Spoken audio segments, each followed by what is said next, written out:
welcome again to Boardroom Talk. You know, this season has been absolutely amazing, and we're coming almost to an end.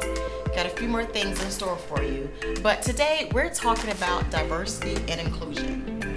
Yes, D&I, something that has been around for a while, but due to recent tragedies, it's being more looked upon and taken seriously from others.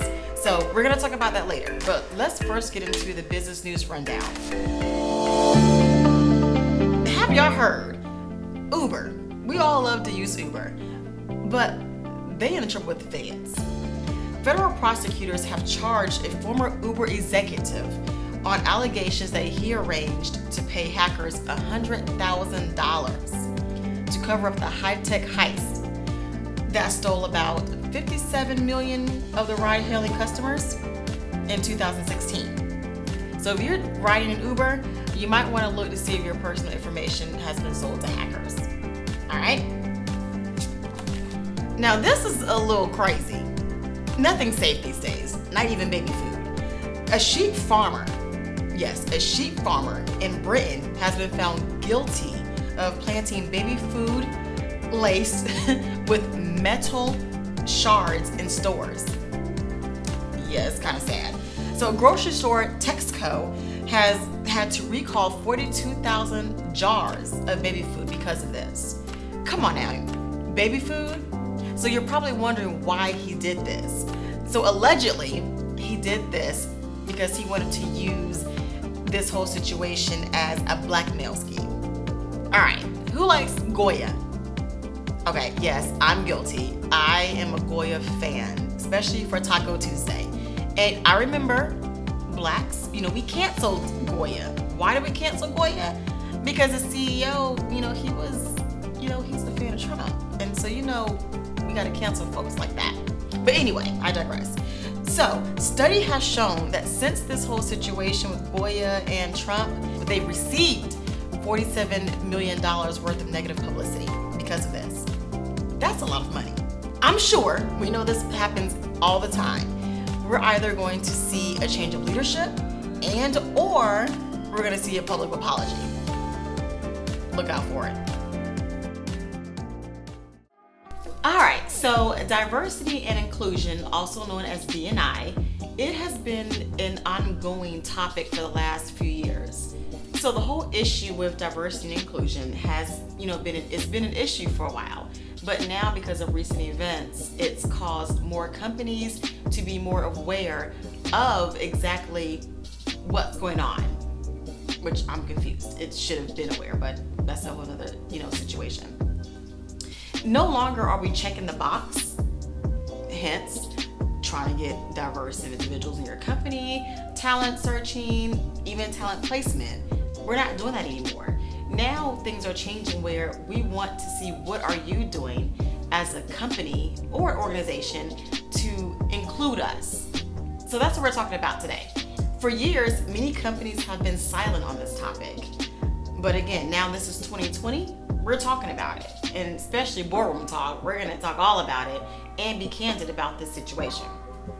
So not only are companies being aware of the disparities of diversity and inclusion, now they're actually trying to do something about it.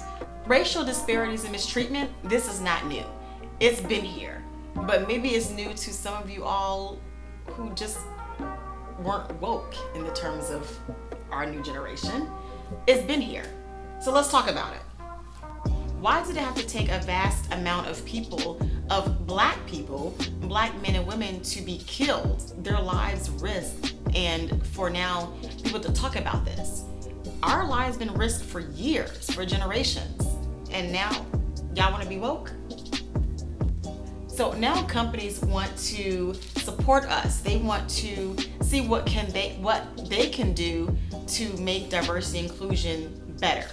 Well, let me tell you what y'all can do. 1, you can pay us what we're worth. Yes, but let's look at it on the flip side. My colleagues, my brothers and my sisters, we need to also demand what we're worth and stop settling. There's something called negotiation. When you're going into an organization, negotiate your salary, negotiate your terms. You have the right to do that. You earn it and you deserve it. Include us in your company decision making.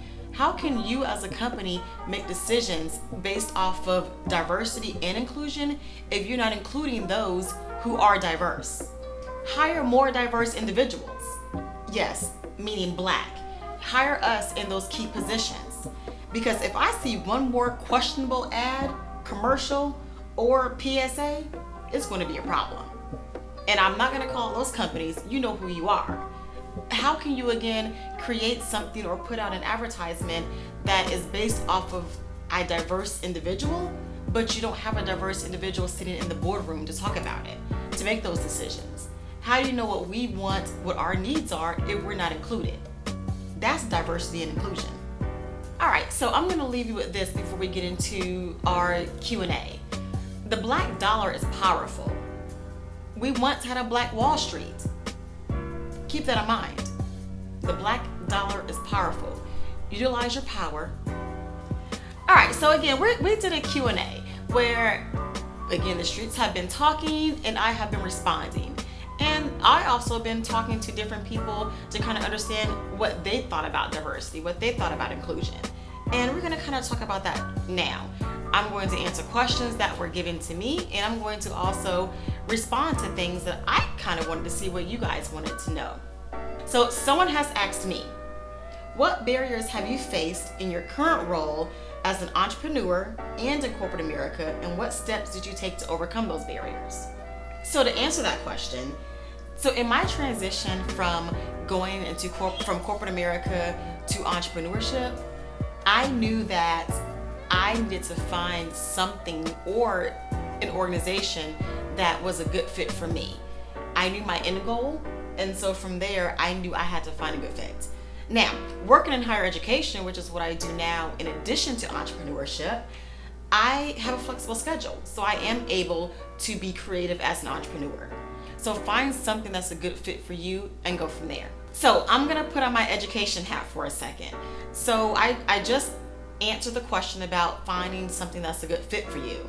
So let's talk about a company being a good fit or anything you're doing being a good fit. There is a theory out there called the glass slipper theory. Yes, we have all seen Disney's Cinderella. I'm a fan. I even love the remake. So basically Cinderella, and we know the story, she lost her glass slipper, leaving the beautiful ball with the beautiful Prince Charming.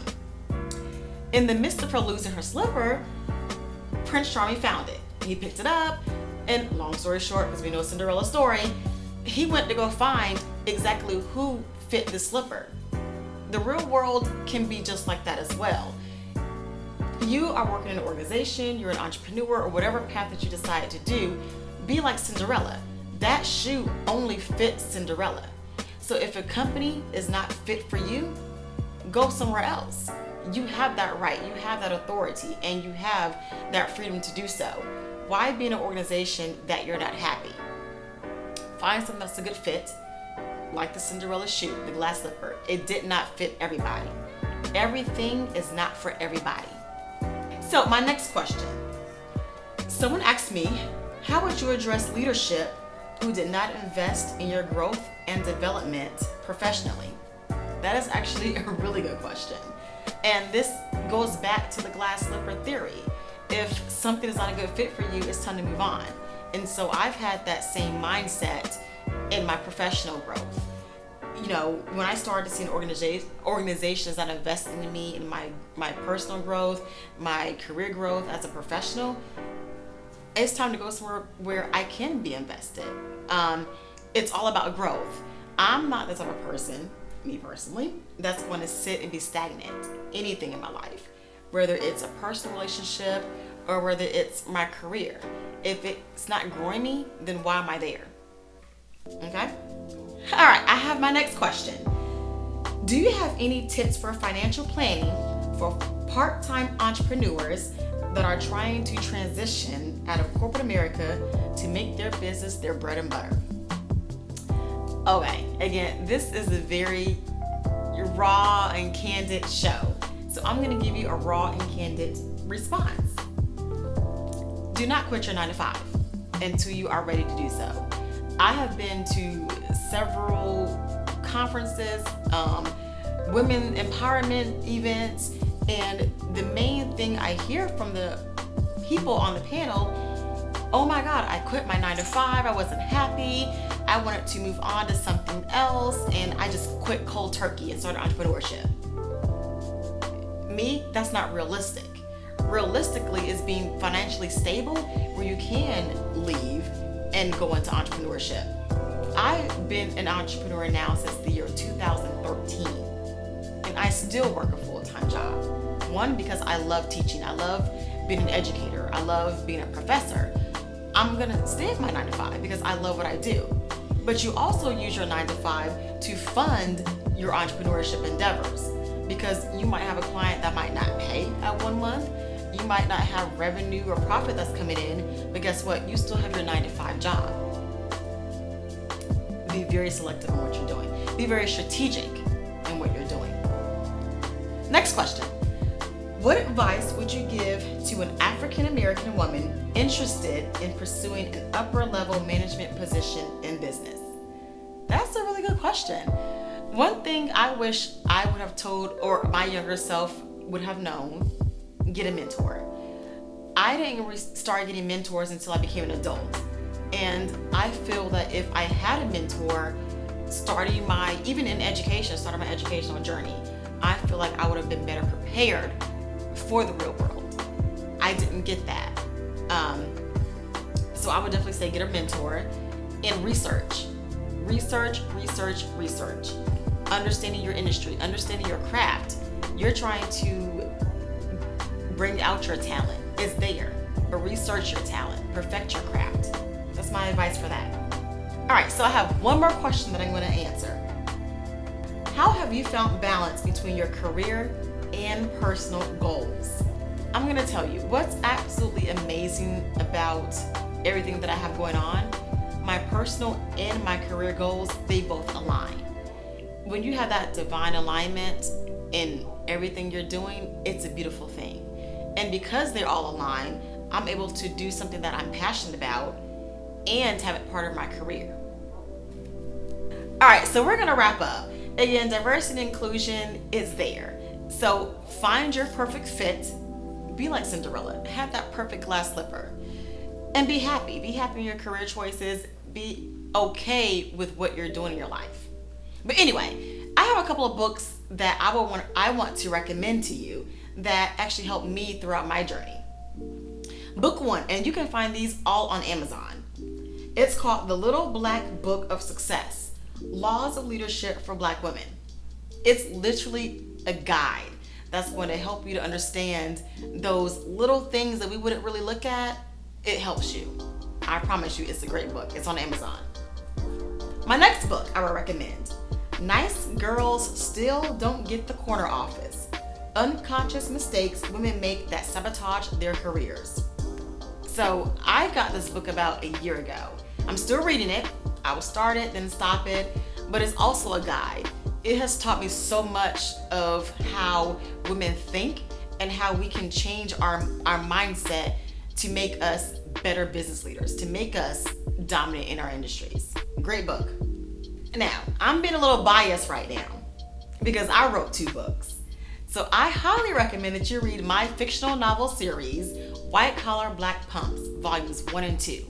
You can find it on Amazon, Barnes & Noble, and on my website, SheriaRowe.com. All right, so again, thank you so much for tuning into Boardroom Talk. Be sure you subscribe, comment, share it, do whatever you need to do. It's great. I will see you next time.